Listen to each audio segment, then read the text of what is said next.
A locked vault in Atlanta protects a secret formula, but Coca-Cola's darkest secret was never the recipe hidden behind steel.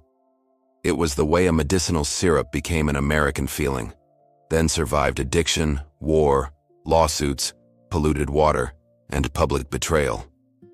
The red logo promised happiness so loudly that generations stopped asking what had been sacrificed to keep the bottle everywhere. This is not just the story of a soda, but of an empire that learned how to sell memory better than truth. In 1886, John Stith Pemberton carried a new syrup into Jacob's Pharmacy, searching for profit in a country obsessed with miracle cures. Pemberton was a wounded Civil War veteran, a pharmacist, and a man whose own pain made the promise of relief painfully personal.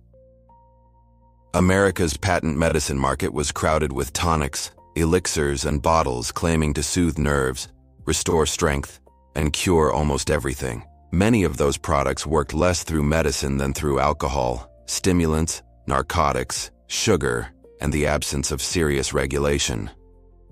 Pemberton's earlier coca wine followed that culture, but temperance pressure in Atlanta forced him to remove alcohol and rebuild the drink. Carbonated water replaced wine, sugar softened the bitterness, and the new fountain syrup became easier to sell as respectable refreshment. Frank Robinson, Pemberton's bookkeeper, helped create the name and script that would eventually become one of the world's most recognizable marks. The name pointed toward coca leaves and cola nuts, ingredients tied to stimulation, long before the company preferred a cleaner public memory. Early advertisements framed Coca-Cola as a nerve tonic, but the drink still struggled inside a crowded marketplace of similar promises. Pemberton died in 1888, never seeing the empire that would rise from a formula he sold while sick, indebted, and fading. The man who understood the real opportunity was Asa Candler, an Atlanta businessman who saw that the product needed visibility more than mystery. Candler bought control, expanded aggressively, and turned Coca-Cola from a pharmacy drink into a symbol plastered across American streets.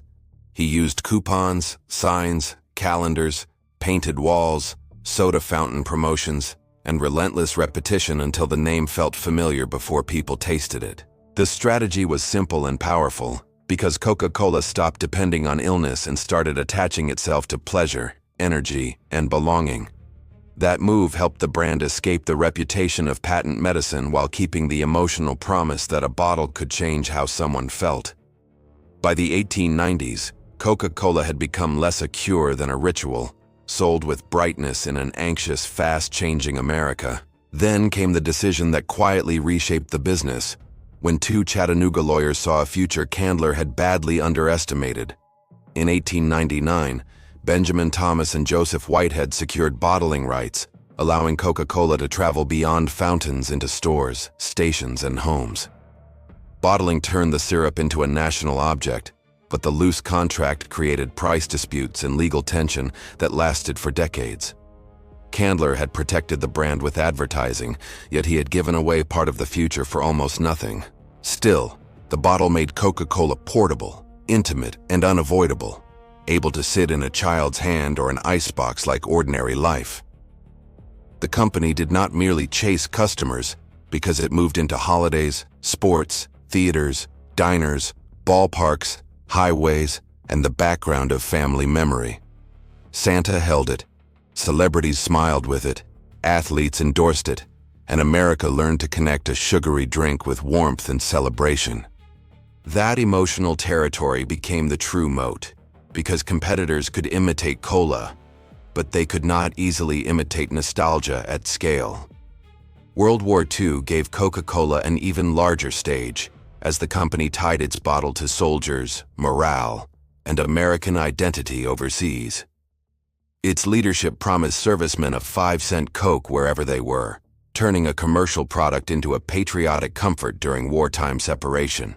The promise created goodwill, but it also helped Coca-Cola build overseas infrastructure, while American power moved across continents.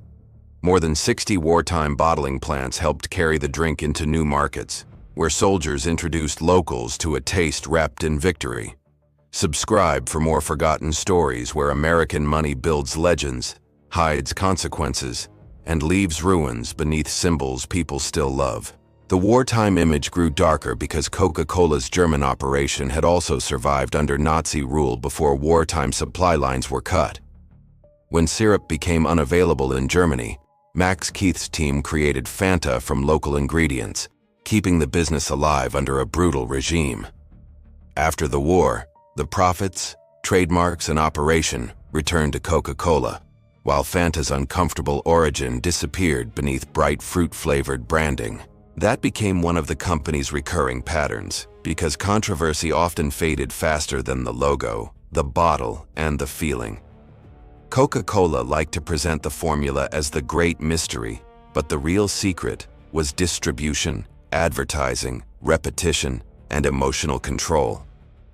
By the late 20th century, critics said the brand had reached children through schools, collectibles, films, sports sponsorships, and vending contracts. The company later pledged not to market directly to young children, but critics argued that brand presence still surrounded childhood in quieter ways.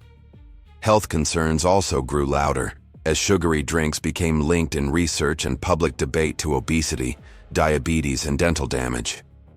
Coca-Cola answered with lobbying, public relations, lower-calorie products, bottled water, and sponsorships that kept the brand close to athletic achievement. Then the allegations moved beyond health, reaching communities that accused bottling operations of draining groundwater, contaminating land, or turning water into corporate power.